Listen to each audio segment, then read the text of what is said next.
What's going on, guys? Throws in the block back again. I've got this 77 C10 outside. I've got a caliper that's stuck, won't come off, so we're gonna go out there and get this one off, put a new one on. Probably do both sides. Definitely gonna do the passenger side, see if I can get this truck to move. Cause I gotta get this car out of here, so I can get this truck that's behind this door in here and get it painted. You know how it goes. Let's get started.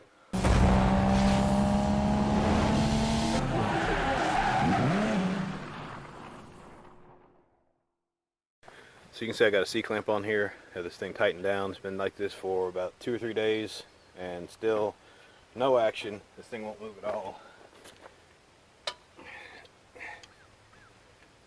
So that caliper is definitely stuck. Not responding to any additional pressure wind down on it.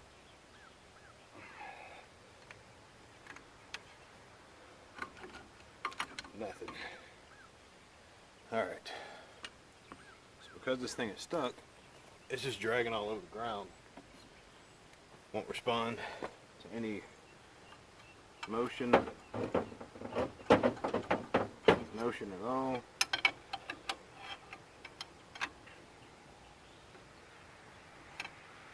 I'll take the bolts out, pry it off, put a new one on there. So what I ended up doing here was just cutting the brake line. I couldn't get the caliper off, and it's shot, the brake pads are shot, the rotors are shot. We're gonna have to replace it all at one time anyway, so I just cut the brake line. So we've got this caliper broken loose here on the front.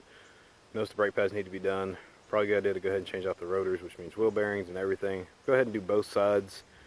I'm not gonna do that right now, I just need to get this truck moved. So we're gonna go for our maiden voyage and see if the Cheyenne will move under its own power.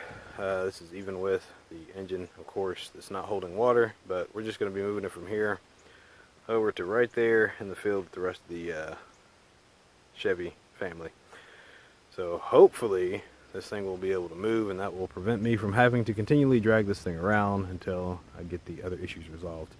I think one of the back wheels may have possibly been sticking, but since the front wheels are free, that will at least allow me to steer this pretty well. I'm going to try to do this without using any brakes because it could possibly lock that guy up again.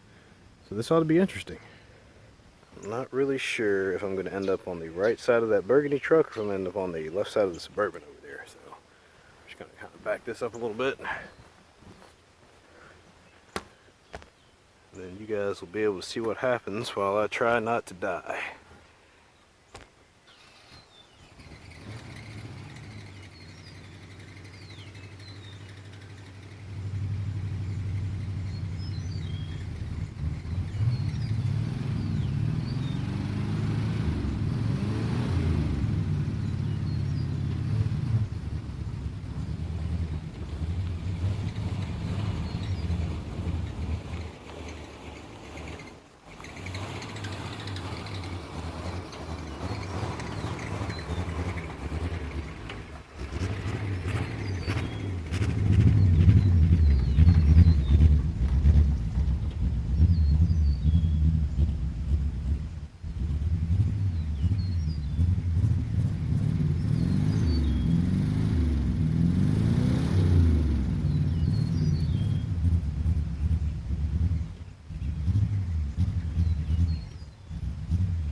You guys can say what you want to about these old trucks.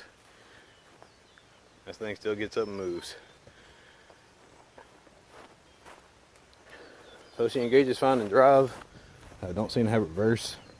I guess we'll be pulling the transmission out. It's a little unfortunate. It is what it is. But at least I can move her around. So if you're wondering why I pulled over here, I pulled on this side just in case I didn't have reverse, because if I pulled up to the front of the building right here, or the side of the building, I wouldn't be able to back it up. So that's why I pulled over here. Because over on this side, I can just pull right through the field and bring it back right to where she's at right now. So anyway, we got the C10 moved out of the way for now. I've got to get the misfit out of the garage. I got to get back on another project.